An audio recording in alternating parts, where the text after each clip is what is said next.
السلام علیکم ورحمۃ اللہ وبرکاتہ۔ الحمدللہ والصلاة والسلام علی رسول اللہ، اما بعد۔ اعوذ باللہ السمیع العلیم من الشیطان الرجیم، بسم اللہ الرحمن الرحیم۔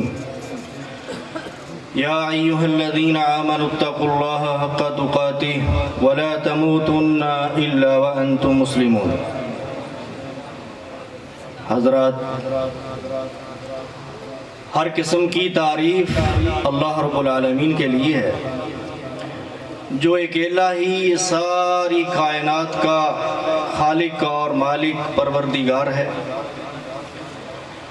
اور درود و سلام محمد الرسول اللہ صلی اللہ علیہ وسلم کی ذات گرامی پر، کہ جن کو اللہ تعالیٰ نے پوری دنیا کے لوگوں کے لیے قیامت تک ان سب لوگوں کے لیے جو دنیا کے اندر آئیں گے امام، رہنما، نبی اور رسول بنا کر بھیجا۔ میں مختصر وقت کے اندر چند ایک باتیں آپ سے گوش گزار کرنا چاہوں گا کہ میرے بھائیوں، اسلام کو اگر آپ نے سمجھنا ہے تو آپ کو اللہ کی کتاب کو پڑھنا ہے، محمد الرسول اللہ صلی اللہ علیہ وسلم کے فرمان کو پڑھنا ہے۔ جو شخص جب بھی اللہ کی کتاب کو پڑھے گا، رسول اللہ صلی اللہ علیہ وسلم کے فرمان کو پڑھے گا، میرے بھائیوں، اللہ اس کے سینے کو ضرور کھول دے گا، کیونکہ اللہ کا یہ وعدہ ہے، وَالَّذِينَ جَاهَدُوا فِينَا لَنَهْدِيَنَّهُمْ سُبُلَنَا، کہ وہ لوگ جو ہمارے لیے کوشش کرتے ہیں، اللہ عہد کرتا ہے، وعدہ کرتا ہے کہ ہم ان لوگوں کے لیے اپنے راستے کھول دیتے ہیں۔ لیکن شرط یہ ہے کہ انسان اخلاص کے ساتھ اللہ سے دعا کر کے اللہ سے ہدایت کا سوال کرے۔ ہم روایتی طور پر نماز کے اندر پڑھتے ہیں اہدنا الصراط المستقیم، کہ اے اللہ ہمیں سیدھا راستہ دکھا، لیکن ہم نے سیدھے راستے کو حاصل کرنے کے لیے کتنی کوشش کی ہے، ہم نے صراط مستقیم کو پانے کے لیے کتنے سفر کیے ہیں، ہم نے ہدایت کو پانے کے لیے کتنا پیسہ خرچ کیا ہے، ہم نے اپنے مسائل کو حل کروانے کے لیے، اپنی ذہنی الجھنوں کو ختم کرنے کے لیے، اپنے دل کی تسکین کے لیے اور اسلام کے خلاف ہونے والے تمام اشکالات کو دور کرنے کے لیے، جو کہ ہر دور میں ہوتے ہیں اور مخالفین اسلام کرتے رہتے ہیں، ہم نے کتنے علماء سے رابطہ کیا ہے، ہم نے کتنے علماء کے سامنے اپنے گھٹنے ٹیکے ہیں کہ ہم نے ان سے سوالات کیے ہوں۔ حالانکہ اللہ تبارک و تعالی قرآن مجید میں فرماتے ہیں فَاسْأَلُوا أَهْلَ الذِّكْرِ إِن كُنتُمْ لَا تَعْلَمُونَ، کہ ہمارے دلوں کے اندر اشکال تو پیدا ہوتا ہے کہ توحید کیا ہے، سنت کیا ہے، صراط مستقیم کیا ہے۔ آج کے پرفتن دور میں اور اس فرقہ وریت کے دور کے اندر اہل حق کی جماعت کون سی ہے اور کون سی وہ جماعت ہے جو توحید کا نعرہ بلند کرتی ہے، جن کے عقیدے کے اندر اللہ کی توحید ہے، جن کے عمل میں شرک کی کوئی گنجائش نہیں ہے، جو گردن جھکاتے ہیں تو اللہ کے سامنے جھکاتے ہیں، اللہ کے لیے رکوع کرتے ہیں، اللہ کو سجدہ کرتے ہیں، اللہ کے سامنے ہاتھ اٹھاتے ہیں، اپنی دعا، نظر اور نیاز اللہ کے لیے خاص کرتے ہیں، عبادت کی کوئی بھی قسم ہو اللہ کے لیے ہی کرتے ہیں۔ وہ کون سی جماعت ہے جن کا منہج، سوچ اور فکر اور ان کا عمل پیارے محمد صلی اللہ علیہ وسلم کے طریقے پر ہے، وہ کون سے لوگ ہیں؟ ہم نے کوشش نہیں کی، ہم نے لوگوں سے سنا، ہم نے لوگوں کی باتوں پر یقین کر لیا کہ فلاں جو ہیں وہ گستاخ ہیں، فلاں جو ہیں وہ نبی کے ساتھ محبت نہیں کرتے، احترام سے پیش نہیں آتے، بزرگوں کا ادب نہیں کرتے، احترام نہیں کرتے۔ میرے بھائیوں، سب سے بڑا بزرگ تو اللہ کی ذات ہے۔ جو آدمی اللہ کے ساتھ شرک کرتا ہے وہ اللہ کا احترام نہیں کر رہا۔ جس نے اللہ کے ساتھ لوگوں کو شریک کر دیا، فرشتوں کو، نبیوں کو، رسولوں کو، پیغمبروں کو، اللہ کے بندوں کو، شہیدوں کو، جس نے اللہ کے ساتھ شریک کر دیا، بتائیے کیا انہوں نے اللہ کی قدر کی ہے؟ وما قدر اللہ کا قدری ہی۔ میرے بھائیوں، جو بندہ اللہ کے ساتھ شرک کرتا ہے وہ اللہ کی قدر نہیں کرتا، وہ اللہ سے محبت کا حق ادا نہیں کر رہا۔ والذین آمنوا اشد حبا للہ۔ میرے بھائیوں، قرآن پڑھ کر دیکھو، اللہ نے اہل ایمان کا یہ تعارف کروایا ہے کہ ایمان والے جو ہیں اللہ سے ہر چیز سے بڑھ کر محبت کرتے ہیں۔ قل ان کان آباؤکم وابناؤکم واخوانکم۔ اللہ نے اپنے پیارے پیغمبر محمد رسول اللہ صلی اللہ علیہ وسلم سے اعلان کروایا کہ آپ ان سے کہہ دیں، اگر تمہارے باپ، اگر تمہارے بھائی، اگر تمہارے بیٹے، اگر تمہاری بیویاں، اگر تمہارے رشتہ دار، اگر تمہارا مال تجارت، اگر تمہاری کوٹھیاں اور بنگلے احب الیکم من اللہ ورسولہ وجہاد فی سبیلہ فتربصوا حتی یأتی اللہ بامرہ واللہ لا یہدی القوم الفاسقین۔ سورہ توبہ کی آیت نمبر 24 ہے۔ اللہ تعالیٰ نے اپنی محبت کو سب سے اول نمبر پر رکھا کہ سب سے زیادہ اگر محبت ہو تو اللہ سے ہو، اور اس کے بعد اللہ کے رسول سے ہو صلی اللہ علیہ وسلم، پھر اللہ کے دین سے ہو اور اللہ کی راہ میں جہاد سے ہو۔ وہ لوگ حقیقی مومن ہیں، وہ لوگ ایمان والے ہیں۔ وہی کہیں اللہ تعالیٰ نے اہل ایمان کا یہ تعارف کروایا ہے، قل ان کنتم تحبون اللہ فاتبعونی۔ میرے بھائیوں، حق کو پرکھنے کا، حق والی جماعت کو دیکھنے کا ایک معیار یہ بھی ہے، ایک میزان یہ بھی ہے کہ ان کا ہر عمل، ان کا ہر طریقہ، میرے بھائیوں، چاہے نماز ہو، روزہ ہو، حج ہو یا زکوٰۃ ہو، لباس ہو یا حجامت ہو، کوئی بھی عمل ہو، ان کے علماء کا کوئی بھی فتویٰ ہو، وہ کس طریقے پر ہوگا؟ اللہ کے رسول صلی اللہ علیہ وسلم کے طریقے پر ہوگا۔ قل ان کنتم تحبون اللہ فاتبعونی۔ امام ابن کثیر رحمہ اللہ نے اس آیت کے اندر لکھا ہے کہ کوئی بھی انسان جو اللہ سے محبت کا دعویٰ کرتا ہے اس کے لیے یہ آیت بطور امتحان ہے کہ اگر اس کے عقائد، اس کے اعمال پیارے پیغمبر محمد صلی اللہ علیہ وسلم کی لائی ہوئی شریعت کے مطابق نہیں ہے تو وہ اللہ سے محبت میں وہ ناکام ہے، اللہ اس کو کامیاب نہیں کہتا، اللہ اس کی محبت کو قبول نہیں کرتا جب تک وہ پیارے پیغمبر محمد صلی اللہ علیہ وسلم کی اتباع نہیں کرتا، پیروی نہیں کرتا۔ میرے بھائیوں، آج کے دور میں یا اس سے پہلے کے ادوار کے اندر اگر کوئی چیز حق اور باطل کے اندر پہچان کی حیثیت رکھتی تھی تو وہ اللہ کا قرآن ہے اور پیارے پیغمبر کا فرمان ہے۔ اگر آج ہم بھی اس بات کا تہیہ کر لیں کہ ہم نے حق کو پہچاننا ہے، ہم نے باطل کو پہچاننا ہے، ہم نے شرک اور پڑھتے ہیں۔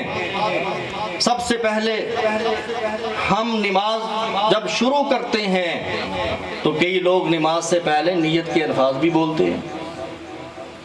میرے بھائیوں، کبھی آپ نے سوچا ہے کہ جس نبی پر اللہ نے دین مکمل کیا ہے اس پیارے پیغمبر نے کسی صحابی کو تکبیر تحریمہ سے پہلے کچھ الفاظ کہنے کا حکم دیا ہے؟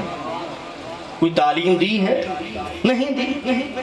حتیٰ کہ کئی لوگ اس چیز کو اتنا ضروری سمجھتے ہیں کہ امام رکوع میں چلا جاتا ہے اور وہ نیت کرتے رہتے ہیں، اس کے بعد ہم نے ہاتھوں کو بلند کرنا ہے، یہ آپ کی سنت ہے۔ صحیح بخاری کے اندر حدیث ہے، رسول اللہ صلی اللہ علیہ وسلم کے متعلق عبداللہ بن عمر رضی اللہ تعالی عنہما فرماتے ہیں کان رسول اللہ صلی اللہ علیہ وسلم اذا افتتح الصلاة کبر ورفع یدیہ، جب آپ نماز کو شروع کرتے اللہ اکبر کہتے دونوں ہاتھوں کو اٹھاتے.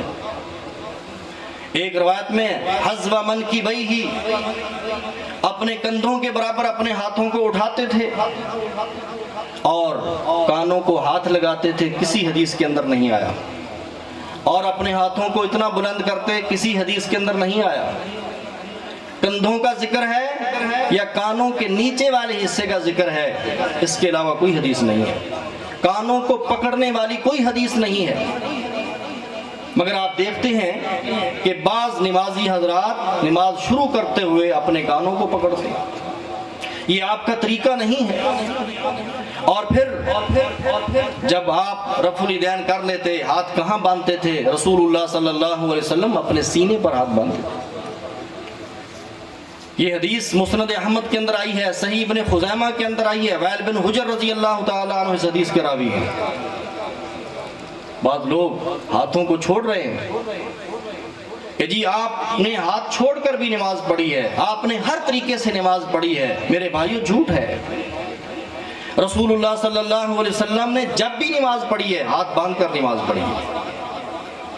کسی بھی صحیح حدیث سے یہ ثابت نہیں ہے کہ آپ نے ہاتھ چھوڑ کر نماز پڑھی ہے. ابو داؤد میں ایک شخص میرے پاس آیا، اس نے ابو حمید سعدی والی حدیث پڑھی کہ آپ نے نماز شروع کی، اللہ اکبر کہا، تکبیر کہی، اور اس کے بعد جسم کی ہر ہڈی اپنی جگہ پر آ گئی. وہ کہتے دیکھو جی اب ہر ہڈی اپنی جگہ پر آ گئی، اس کا مطلب یہ کہ آپ نے ہاتھ کو چھوڑ دیا. کسی بھی محدث نے حدیث کے ان الفاظ پر ہاتھ چھوڑنے کا باب نہیں باندھا، اس سے استدلال کسی محدث نے نہیں کیا.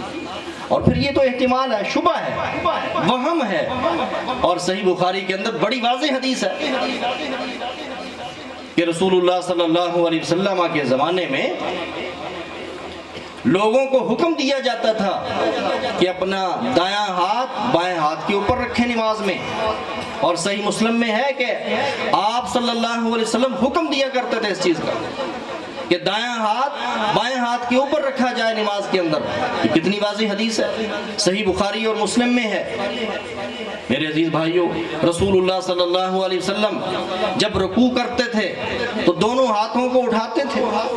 یہ بھی صحیح بخاری کے اندر ہے، اور صحیح بخاری میں 5 احادیث ہیں اس بارے میں، صحیح مسلم کے اندر ہیں.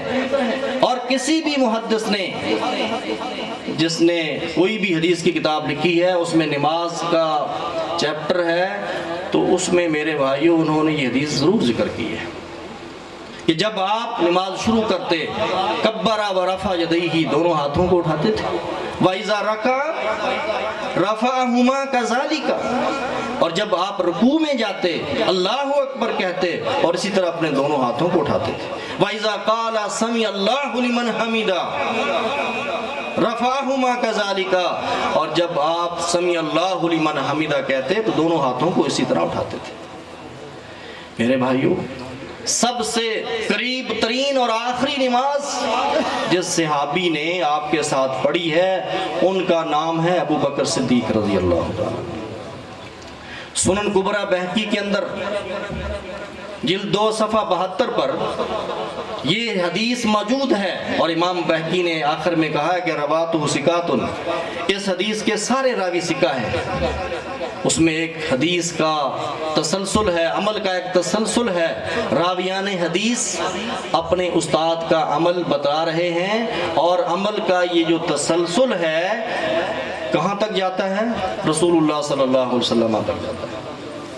کہ عبداللہ بن زبیر رضی اللہ تعالی عنہما سے جب پوچھا گیا کہ آپ نماز میں رکوع جاتے ہوئے اور رکوع سے سر اٹھاتے ہوئے نماز شروع کرتے وقت رفع الیدین کرتے ہیں تو کیوں؟ انہوں نے کہا کہ رسول اللہ صلی اللہ علیہ وسلم کو میں نے دیکھا کہ وہ بھی اسی طرح ہی نماز پڑھتے تھے. میرے بھائیوں، سے بڑی آپ کو دلیل کیا دی جا سکتی ہے؟ نماز کو ٹھیک کرو، نماز کو سنت کے مطابق ادا کیا کرو۔ جو لوگ اس نماز کی اہمیت کو ختم کرنے کے لیے یہ جملہ بولتے ہیں کہ جس طرح چاہو نماز پڑھ لو، میرے بھائیوں یہ بات بالکل غلط ہے۔ کیا آپ اس بات کو پسند کرتے ہیں کہ قیامت والے دن جب اللہ کے حضور آپ پیش ہوں تو آپ کی نماز غلط ثابت ہو جائے؟ اور یہ محبوب عمل جو رسول اللہ صلی اللہ علیہ وسلم نے فرمایا کہ قرۃ عینی فی الصلاۃ، سنن نسائی کے اندر صحیح حدیث ہے کہ میری آنکھوں کی ٹھنڈک نماز کے اندر ہے۔ ارہنا یا بلال قم فاذن، اے بلال اٹھیے اذان کہیے اور ہمیں سکون پہنچائیے۔ اور یہ وہ نماز ہے جس کو اللہ نے ایک دن میں 5 دفعہ فرض کیا ہے، اور یہ وہ نماز ہے جس کے متعلق اللہ تبارک و تعالی نے سب سے پہلے آپ سے پوچھنا ہے قیامت والے دن۔ سنن نسائی میں اور ترمذی میں صحیح حدیث ہے، اول ما یحاسب به العبد یوم القیامہ الصلاۃ، قیامت والے دن سب سے پہلا عمل جس کے متعلق بندے سے پوچھا جائے گا وہ نماز ہے۔ فرمایا اگر اس کی نماز ٹھیک نکلی تو باقی عمل بھی ٹھیک ہو جائیں گے، اگر اس کی نماز خراب نکلی تو باقی عمل بھی خراب نکلیں گے۔ اس لیے بعض لوگ یہ بھی کہتے ہیں کہ آپ ہر وقت یہ باتیں کرتے رہتے ہیں۔ نہیں میرے بھائیوں، یہ اس لیے ہے کہ نماز کی اہمیت بڑی ہے اسلام کے اندر۔ رسول اللہ صلی اللہ علیہ وسلم فرماتے ہیں صلو کما رأیتمونی اصلی، نماز تم اس طرح پڑھو جس طرح تم مجھے نماز پڑھتے ہوئے دیکھتے ہو۔ یہ آپ کا فرمان ہے، صحیح بخاری کے اندر ہے لَقَدْ كَانَ لَكُمْ فِي رَسُولِ اللَّهِ أُسْوَةٌ حَسَنَةٌ، سورہ احزاب کی آیت نمبر 18 میں 21 میں اللہ فرماتے ہیں کہ تمہارے لیے رسول اللہ صلی اللہ علیہ وسلم جو ہیں بہترین نمونہ ہیں ہر عمل کے اندر۔ تو آئیے میرے بھائیوں، اپنی نماز کو بھی سنت کے مطابق کیجئے، وضو کو بھی اپنے جو ہے سنت کے مطابق کیجئے، کیونکہ نماز سے پہلے وضو ہے، اور جس کا وضو ٹھیک نہیں اس کی نماز بھی ٹھیک نہیں، کیونکہ نماز سے پہلے وضو شرط ہے۔ اور صحیح بخاری کے اندر حضرت عثمان رضی اللہ تعالی عنہ کی حدیث ہے من توضأ نحو وضوئی، کہ آپ صلی اللہ علیہ وسلم نے فرمایا جس نے اس طرح وضو کیا جس طرح میرا وضو ہے۔ تو وضو میں بھی ہر عمل کے اندر رسول اللہ صلی اللہ علیہ وسلم کی اتباع کرنا، پیروی کرنا یہ ضروری ہے۔ یہی ہماری پہچان ہے، یہی طائفہ منصورہ اہل حق کی جماعت کی علامت ہے کہ وہ آپ کو اس بات پر جھگڑا کرتے ہوئے نظر آئیں گے کہ اللہ کے نبی کا فرمان کیا ہے، رسول اللہ صلی اللہ علیہ وسلم کی سنت کیا ہے۔ جو بندہ کسی بھی عالم سے اس چیز کا مطالبہ کرتا ہے کہ بھائی آپ اس بارے میں دلیل پیش کریں، آپ جو فتویٰ دے رہے ہیں، آپ جو ہمیں مسئلہ بتا رہے ہیں، یہ آپ نے کہاں سے لیا تھا، یہ اہل حق کی پہچان ہے۔ اور جو لوگ مسئلہ سن کر فتویٰ سن کر اپنی گردن جھکا لیتے ہیں اور اس فتوے کے اوپر وہ سوال نہیں اٹھاتے اور اس فتوے کے اوپر دلیل نہیں مانگتے، میرے بھائیوں وہ اہل حق کی جماعت نہیں ہو سکتی۔ فَاسْأَلُوا أَهْلَ الذِّكْرِ إِن كُنتُمْ لَا تَعْلَمُونَ، اللہ نے فرمایا کہ سوال کرو، انما شفاء العی السؤال، سنن نبی داؤد میں صحیح حدیث ہے، آپ نے فرمایا جو بندہ بیمار ہے اس کا علاج سوال کرنے میں ہے۔ یعنی جو آدمی ان پڑھ ہے، لا علم ہے، اس کے لیے مسئلہ جو ہے سمجھ نہیں آ رہا، تو آپ نے فرمایا وہ سوال کرے، اور سوال کیسے کرے گا؟ دلیل کے ساتھ۔ قُلْ هَاتُوا بُرْهَانَكُمْ إِن كُنتُمْ صَادِقِينَ۔ میرے بھائیوں یہ بنیادی چیزیں ہیں، یہ بنیادی باتیں ہیں جن مسائل میں ہم الجھتے ہیں، جھگڑتے ہیں، ایک دوسرے کا گریبان پکڑتے ہیں، ایک دوسرے کو برا بھلا کہتے ہیں۔ اگر ہم قرآن اور حدیث کی ان باتوں کو مان لیں ہمارے جھگڑے ختم ہو جائیں، ہمارے اختلاف ختم ہو جائیں گے جب ہم قرآن اور حدیث کو معیار بنائیں گے کہ قرآن اللہ کی کتاب ہے، رسول اللہ صلی اللہ علیہ وسلم کی سنت اور حدیث یہ بھی اللہ کی طرف سے وحی ہے۔ یہ دونوں چیزیں ہمارے لیے معیار ہیں، ترازو ہیں، میزان ہیں، چاہے کوئی بڑا ہے، چھوٹا ہے، امیر ہے یا غریب ہے، امام ہے یا مقتدی ہے، عالم ہے یا جاہل ہے، کوئی بھی ہے، سب کے لیے میرے بھائیوں دلیل قرآن اور حدیث ہے۔ ایک چھوٹا بچہ بھی اپنے باپ سے پوچھ سکتا ہے کہ ابا جان آپ یہ جو مسئلہ بتا رہے ہیں کہاں لکھا ہوا ہے؟ آپ یہ جو فتویٰ دے رہے ہیں، ایک مفتی سے، ایک عالم سے، ایک قاضی سے، ایک عام آدمی یہ بات پوچھنے کا حق رکھتا ہے کہ وہ اس سے کہے کہ مفتی صاحب، قاضی صاحب، آپ نے یہ جو مسئلہ بتایا ہے اس کی دلیل کیا ہے؟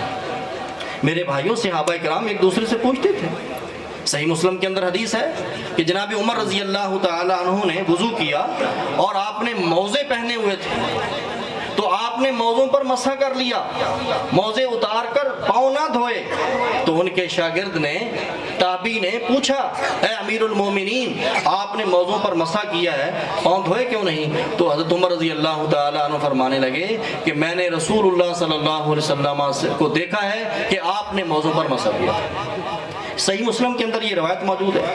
میرے بھائیوں، جب حضرت عمر رضی اللہ تعالیٰ عنہ ایک عمل کرتے ہیں یا ایک فتویٰ دیتے ہیں تو ان سے ان کے شاگرد پوچھ سکتے ہیں کہ اے امیر المومنین، آپ نے یہ ایسا کیوں کیا ہے، اور وہ غصہ نہیں کرتے، اس کو گستاخ نہیں کہتے، بلکہ اس کو جواب دیتے ہیں اور دلیل کے ساتھ جواب دیتے ہیں کہ میں نے یہ عمل خود اپنی مرضی سے نہیں کیا، یہ میرا اپنا ذاتی فعل نہیں ہے، بلکہ اللہ کے نبی صلی اللہ علیہ وسلم کو میں نے دیکھا کہ انہوں نے وضو کیا اور موزوں پر مسح کیا۔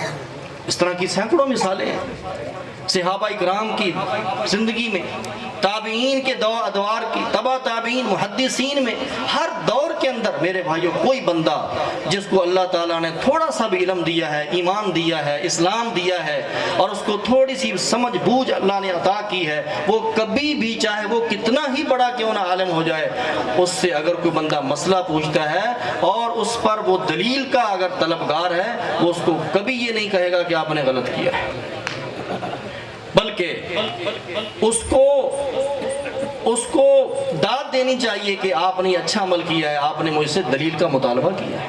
تو میرے عزیز بھائیوں، اگر آج کے دور میں بھی آپ نے اسلام کو سیکھنا ہے، ایمان کو سیکھنا ہے، صحیح صراط مستقیم پر آپ نے چلنا ہے، تو ہم سب کے لیے یہی راستہ ہے، یہی طریقہ ہے کہ کتاب و سنت کو معیار بنائیں، اپنے علماء سے پوچھیں بلا تفریق۔ سب علماء جو ہیں قابل احترام ہیں، ہمارے بھائی ہیں، ہمارے دوست ہیں، ان سے آپ ادب اور احترام کے ساتھ مسائل کے دلائل پوچھا کریں، انشاءاللہ دیکھیں گے کہ آپ سیدھے راستے پر آ جائیں گے۔ کوئی بھی اشکال آپ کو ہوتا ہے تو آپ ضرور میرے بھائی علماء سے سوال کیا کریں، یہ آپ کی ذمہ داری ہے۔ اور جو بندہ سوال نہیں کرتا، ادھر سے مسئلہ پوچھا، مفتی صاحب نے بتا دیا، ادھر چلا گیا، اس نے بتا دیا، اب یہ پریشان ہو جاتا ہے کہ میں کیا کروں، فلاں یہ کہتا ہے، فلاں یہ کہتا ہے۔ اس کی وجہ یہ ہے کہ اس کی اپنی غلطی ہے، کیونکہ اس نے دلیل کا مطالبہ نہیں کیا۔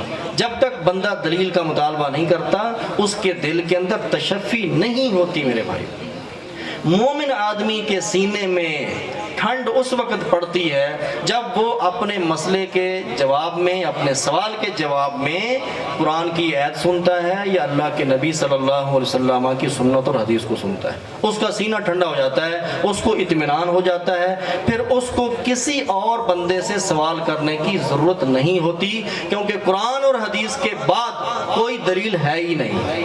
قرآن اور حدیث آخری دلیل ہے، اس کے بعد کوئی بندہ یہ کہے کہ میں قرآن سن کر، حدیث سن کر اطمینان مجھے نہیں ہوا، تو اس کو اپنے ایمان کی فکر کرنی چاہیے۔ اللہ سے دعا ہے کہ اللہ تعالیٰ ہمیں کتاب و سنت کو سمجھنے کی، عمل کرنے کی توفیق عطا فرمائے۔ اللہ تعالیٰ ہمیں صراط مستقیم پر چلنے کی توفیق عطا فرمائے، اور اس مسجد کو اللہ تعالیٰ آباد کرے، اور جن دوستوں نے، جن بھائیوں نے اس مسجد کو بنانے کے لیے، اس کی جگہ خریدنے کے لیے کوشش کی ہے، اللہ تعالیٰ ان کو جزائے خیر عطا فرمائے۔ اور نبی صلی اللہ علیہ وسلم کی حدیث کے مطابق من بنا للہ مسجدا بنا اللہ لہ بیتا فی الجنہ، صحیح بخاری، کہ جو بندہ اللہ کے لیے مسجد بناتا ہے، اللہ تعالیٰ اس کا گھر جنت کے اندر بناتا ہے۔ یہ صحیح بخاری میں حدیث ہے، اور یہ بہت بڑی فضیلت ہے اس بندے کے لیے جو اللہ کے لیے مسجد بناتا ہے۔ تو اللہ تعالیٰ ہمارے سارے اعمال کو قبول کرے، شرک و بدعت سے بچائے، توحید و سنت کی سمجھ عطا فرمائے، اللہ ہمیں اخلاص عطا فرمائے۔